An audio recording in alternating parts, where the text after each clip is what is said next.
Les amis, bonjour et bienvenue dans l'épisode 62 d'une semaine chez Bellecroix Cars. Tout d'abord, je voulais vous remercier tous pour les retours sur la dernière vidéo, sur la S6 RS6. Avec, les retours sont bons, vous avez apprécié la vidéo, beaucoup de bons commentaires. Il y a juste une ou deux personnes qui n'ont pas compris pourquoi le client l'avait fait, pourquoi le client avait investi cette somme d'argent. Bon, après, si c'est 2 personnes sur 200, donc il y a eu 200 commentaires, il y a eu 2 commentaires moyens.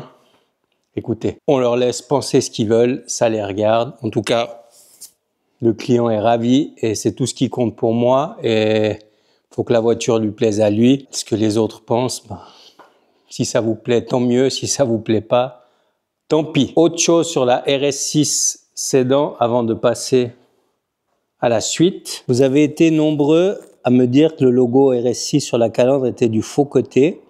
Effectivement, vous avez raison.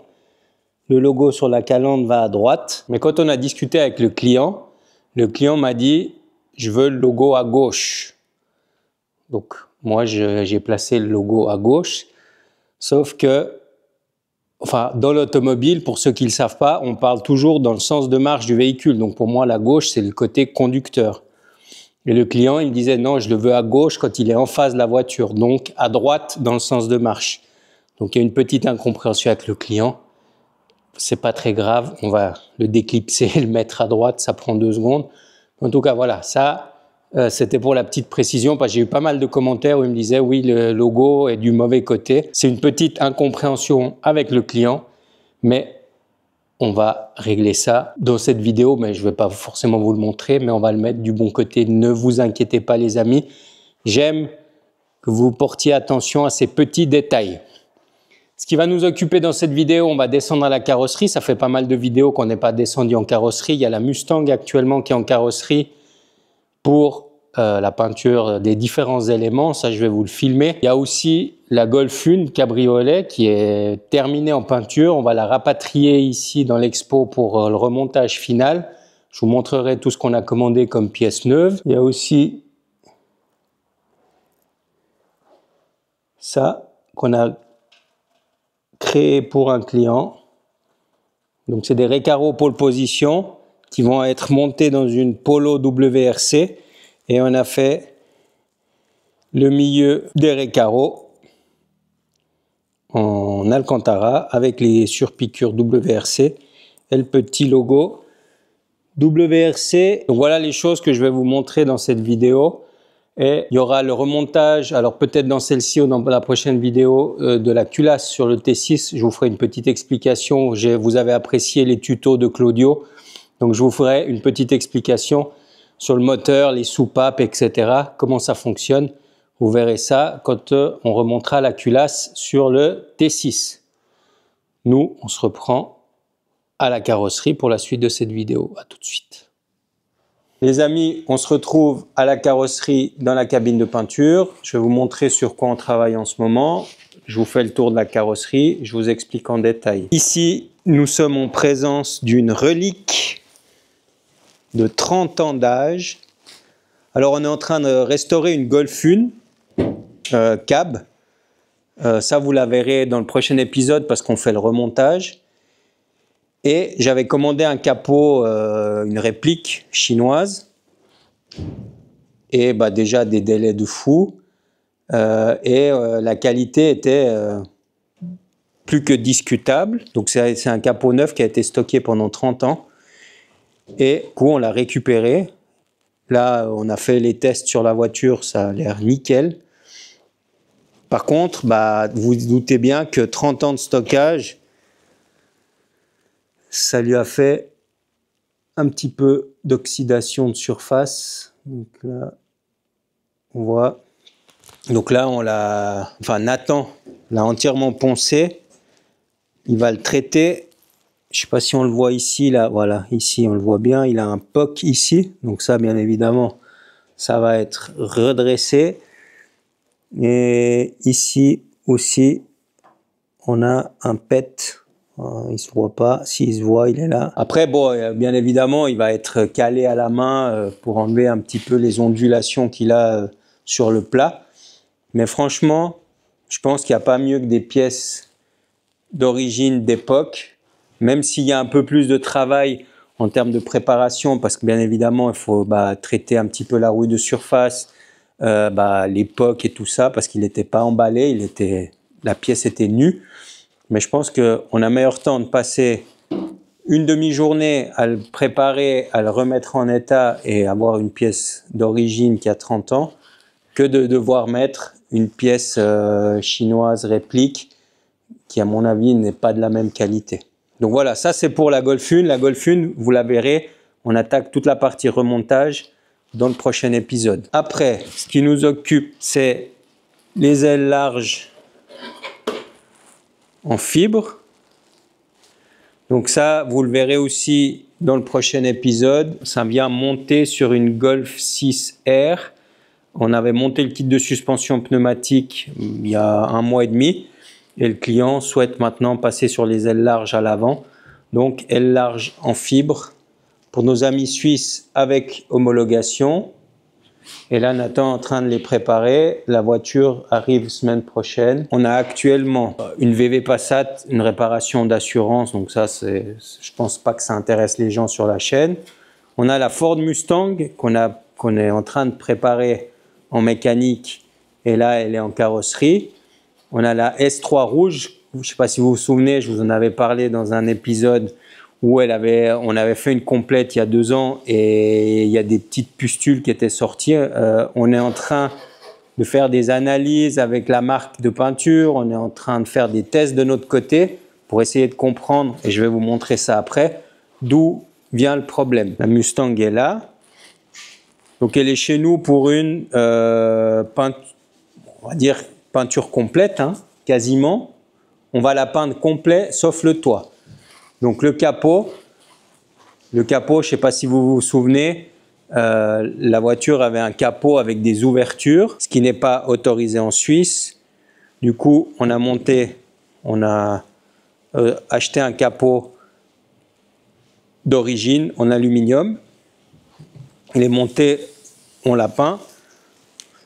Après, on va peindre aile avant, porte avant, aile arrière, le coffre, le spoiler. Alors, je ne sais pas si ça se voit à la caméra, mais cette voiture, chaque élément est d'une couleur différente. Et c'est ce que le client ne souhaite pas. Donc là, on ne fait pas de changement de couleur. On fait simplement une peinture complète de la caisse, hormis le toit, pour justement unifier toutes ces différences de teintes. Alors, je ne sais pas si on le voit à la caméra, mais c'est assez flagrant. Le spoiler n'est pas de la même couleur que la malle, qui n'est pas de la même couleur que l'aile. Ici, là, on le voit bien à l'écran. La porte avant n'est pas de la même couleur que l'aile arrière, etc. De l'autre côté, c'est la même chose. Alors, ce qu'on va faire, nous, c'est la peinture de tous ces éléments pour unifier. Là, on se retrouve devant le pare-choc de la Mustang. Le véhicule, quand le client l'a acheté, est équipé d'une caméra de recul aftermarket. Voilà, c'est une caméra. Et elle était collée ici au double face. Donc moi, je trouvais ça inesthétique. Donc là, ce qu'on a fait, l'idée, c'est qu'on a fait le trou pour faire... Vous voyez, on a modifié... Enfin, Nathan a modifié le cache de la caméra pour faire dépasser la lentille de l'épaisseur du pare-choc. Et l'idée, c'est que la caméra vienne ici, au milieu, et ça fasse vraiment l'aspect d'un capteur de recul, sauf que c'est la caméra, elle est parfaitement intégrée pour faire quelque chose d'un peu plus propre, qu'elle soit vulgairement collée ici. Après, on a lissé, il y avait des trous partout sur ces pare-chocs, donc on les a entièrement lissés et repeints. Donc ça, c'est la voiture qui est chez nous pour une réparation d'assurance, je vous montre. Donc ça a frotté, donc c'est un flanc complet pare-choc avant. Mais bon, ça, c'est pas très intéressant pour vous. Donc ça, je vous le filmerai quand elle est en cabine de peinture. Mais, et puis, on va profiter pour faire quelque chose de propre. Elle a pas mal de coups de porte, de griffures, etc. Donc, on va refaire cette voiture à neuf. Et là, donc, on a la fameuse S3 que je vous avais parlé dans un épisode précédent. Donc, partout où elle est poncée, Nathan est venu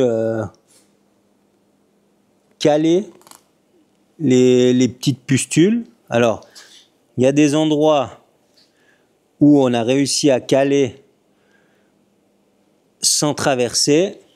Malheureusement, il y a des endroits ici. Là, on le voit clairement. Donc, quand Nathan a pris la petite cale et a poncé, bah, les pustules se sont arrachées. Du coup, on est bon pour repeindre le montant complet. Ici, probablement l'aile arrière aussi. Et après le reste, on essaye de le sauver au ponçage, polissage. Vous voyez, là aussi, tout ça, c'est des endroits où on a réussi à rattraper les petites pustules. Là également. Donc là, on est en phase de test. On est en train de comprendre. Nous, notre théorie, c'est la suivante. Cette voiture, comme vous l'avez vu dans l'épisode où je vous en ai parlé, on l'a descendue jusqu'à la tôle. On l'a mis en époxy et on suppose que entre la tôle et l'époxy, de l'humidité s'est glissée ou l'époxy n'a pas eu le temps d'assez bien sécher. Donc 2 ans après, ça peut ressortir. Mais ça, c'est notre théorie. Maintenant, on attend la réponse du fabricant de peinture, savoir si eux ont une autre théorie. Ça, je ne manquerai pas de vous tenir informé. On a le pare-choc avant de la Mustang. Donc même chose, hein, il était plein de trous. On l'a entièrement lissé. Et ça, c'est les différents éléments, pare-choc arrière, pare-choc avant, bas de caisse, élargisseur d'aile de la Golf Cabrio que vous verrez dans le prochain épisode. Donc voilà ce qu'il y avait à voir en carrosserie. Je vous fais des plans un peu sympas, on va faire ça. Et puis nous, on se reprend dès qu'il y a quelque chose d'intéressant. À tout de suite.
Les amis, on se reprend dans cet épisode. On est dans le showroom.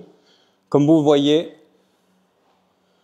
on a reçu la lunette, elle est collée, elle est installée. Là, il nous manque vraiment que les toutes petites finitions pour pouvoir remettre le véhicule au client. Alors, qu'est-ce qui manque sur l'Audi?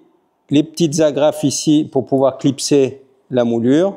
Donc ça, c'est commandé. Donc la lunette, elle est en place.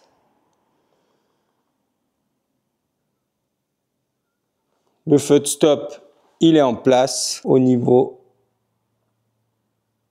définition, on est toujours très bien. Après, qu'est-ce qui nous manque? Il nous manque un petit clips pour fixer le cache ici. Vous voyez, là, on voit le décrochement. Le petit cache, il manque un tout petit clips, donc ça, il est commandé aussi. Donc là, on est vraiment au stade des dernières finitions. Je dois encore passer le logo de l'autre côté, comme je vous l'ai dit un petit peu plus tôt dans la vidéo. Donc voilà, mais là, ça commence à ressembler à une voiture. Prochaine étape sur la RS6, on la met sur le pont, le lift, pour la lever. On met les katas, parce que là elle est équipée de kata sport, on va lui remettre les katas d'origine pour passer l'expertise, le contrôle technique en Suisse. Et la purge des freins. On doit repurger une fois les freins, parce que comme on a fait les étriers, il y a toujours un petit peu d'air qui reste, donc là on l'a purgé une fois, on va repurger une deuxième fois pour être sûr qu'il n'y ait absolument plus d'air dans le circuit, c'est très important.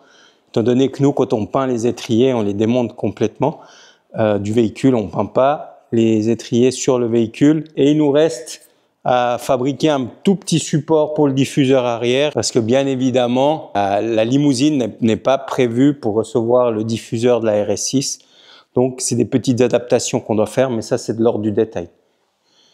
Les amis, nous, on se reprend dès qu'il y a quelque chose d'intéressant à filmer ici, à l'atelier ou à la carrosserie. À tout de suite. Les amis, on se reprend en mécanique. Vous voyez, il y a la S6 RS6 qui est sur le pont. On est en train de faire les dernières finitions avant l'expertise et la remise au client du véhicule. Je vous montre en détail ce qu'on fait. Du coup, ce qui nous occupe là, c'est fixer le diffuseur ici. Alors, ce qu'il faut savoir, la version break, le bac de coffre est plus grand. Donc, on arrive à fixer les éléments. Ici, on est dans le vide, donc on a fait des pattes. Alors, je tiens à préciser, les trous ici, dans le bac de roue de secours, ils étaient déjà faits, parce que cette voiture, elle avait le diffuseur type RS sur le pare-choc S6 d'origine. Et puis, ceux qui avaient monté, ils avaient fait des trous dans le bac. Alors, nous, on ne l'aurait pas fait comme ça. Maintenant, les trous étaient faits. Alors, on a mis des tubes Tara avec un petit joint pour étanchéifier. Et on a fait des pattes en aluminium qui vont venir se fixer ici. Et puis, ici, vous voyez, on est pile en face. Tac. Et tac. Donc ça, c'est pour le diffuseur. Après, il nous reste la purge des freins à faire pour être sûr qu'on soit bon. Le véhicule est équipé d'une ligne d'échappement Capristo. Et là, ce qu'on est en train de faire, on est en train de monter des kata RS6, enfin les kata secondaires RS6 sur la ligne Capristo. Donc il y a ça. Puis on va faire un lavage châssis moteur intégral, parce que je ne sais pas si vous arrivez à le voir, mais il y a du verre, de la poussière verte, un petit peu partout. Donc là, je vous remontre. Vous l'aviez vu, mais depuis dessous. Voilà. Tout est à sa place. Sur la RS6 et la peinture des étriers avec la déco peinte. J'ai honte. Regardez-moi l'état.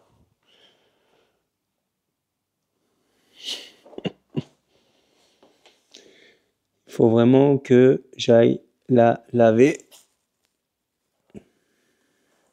Ça, c'est les inconvénients d'habiter en Suisse, à la campagne. Les tracteurs sortent des champs. Vous avez la route qui est pleine de terre. et je rentrais de je sais plus où, il pleuvait, la route pleine de terre, bah, ça vous laisse la voiture dans cet état-là. Voilà ce que je voulais vous montrer en mécanique. Et nous, on se reprend dès qu'il y a quelque chose d'intéressant à filmer. Tout de suite. Les amis, on se retrouve à l'extérieur. Je voulais vous montrer. J'ai une voiture là que je peux vendre vraiment pas cher. Je l'ai récupérée dans un lot. Et je me dis que ça peut peut-être intéresser quelqu'un qui a envie de faire un petit projet sympa ou de la restaurer. Donc, je vous montre. On est devant une Seat Ibiza GLX 1500 cm3. Donc, c'est un petit peu l'équivalent de la Golf 1, hein, ou peut-être d'une Golf 2. Golf 2 plutôt. Elle a 100 000 km. Donc, je la place ici, si ça peut intéresser quelqu'un. Vraiment, je la liquide pour pas cher. Donc, s'il y a un intéressé, écrivez-moi. Parce que, à moi, elle me sert à rien et puis elle va pourrir là sur place. Et ça peut servir à quelqu'un. Donc, si jamais, l'annonce est faite. On se reprend dès qu'il y a quelque chose d'intéressant à filmer. Les amis, on se retrouve pour la fin de cette vidéo. 2-3 petites choses à vous montrer avant de vous quitter. Première chose, ce que je voulais vous montrer, c'est ce nouveau carbone. Pour ceux qui me suivent sur Instagram, on avait fait un live par rapport au carbone qu'on était en train de mettre en place pour vous le proposer à vous. Et puis pour notre ami Cédric, cœur de pilote, pour qui on fait ces tableaux en carbone. Et ça sera une nouvelle... un nouveau carbone qui pourra proposer dans son catalogue de plaques en carbone avec ces magnifiques dessins qu'il vous fait. Mais ça, je vous le montrerai dans la prochaine vidéo parce qu'on doit lui faire pas mal de plaques pour des salons automobiles. Et puis ça, je vais vous expliquer un petit peu plus en détail dans la prochaine vidéo. Alors, ce carbone, donc il est là. J'espère que ça se voit, donc ça brille pas mal. On est assez content du résultat.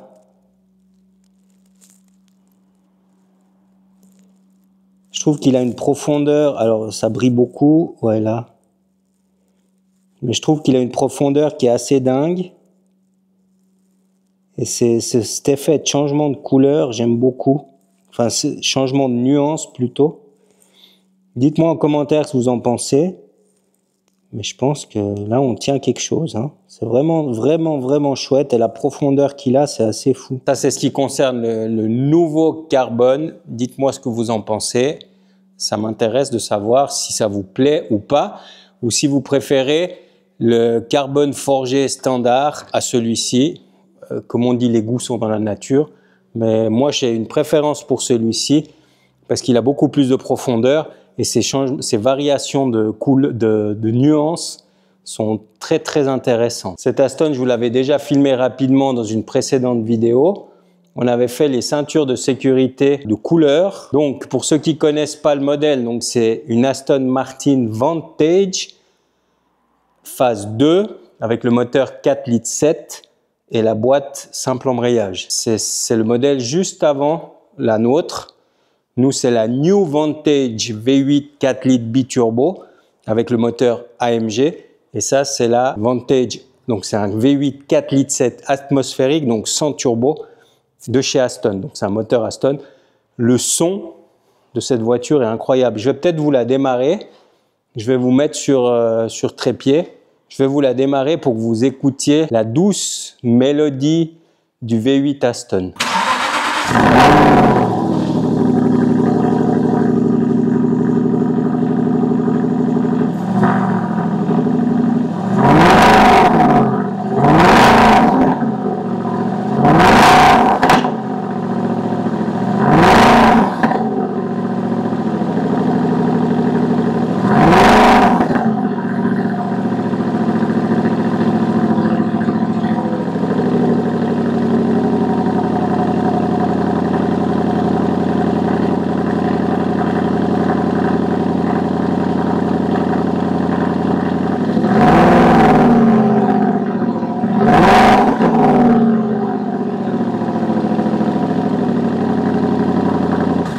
J'espère que ce petit cold start vous a plu. Je trouve que le son des moteurs Aston, c'est quand même l'un des plus beaux sons automobiles. Le V12, c'est encore un level au-dessus. Et pour être tout à fait honnête avec vous, je préfère le son du V12 Aston que le V12 italien Lamborghini. Enfin, ça, c'est mon avis personnel. Après, l'espace commentaire est là pour que vous me donniez votre avis. Donc, ceinture grise comme les surpiqûres. Et là, on lui remplace les haut-parleurs arrière parce que là-dessus, c'est une maladie. C'est des haut-parleurs d'origine Kenwood. Et avec le temps, il commence à grésiller. C'est pas très agréable. Donc, le client est revenu vers nous pour lui changer ses haut-parleurs arrière. Donc, si vous êtes intéressé par des ceintures de sécurité de couleur, on peut s'en occuper avec grand plaisir. Les amis, ceci étant dit, comme chaque semaine, il ne me reste plus qu'à vous demander de liker, de commenter, de partager cette vidéo, c'est important. On a atteint le palier des 25 000 abonnés. L'objectif, vraiment, je vous le demande comme un service, c'est qu'on arrive à 100 000. Moi, je veux juste ma plaque, 100 000 abonnés, belle croix carte. Moi, je vous fais de gros bisous. Portez-vous bien et on se voit dans une prochaine vidéo. Ciao les amis.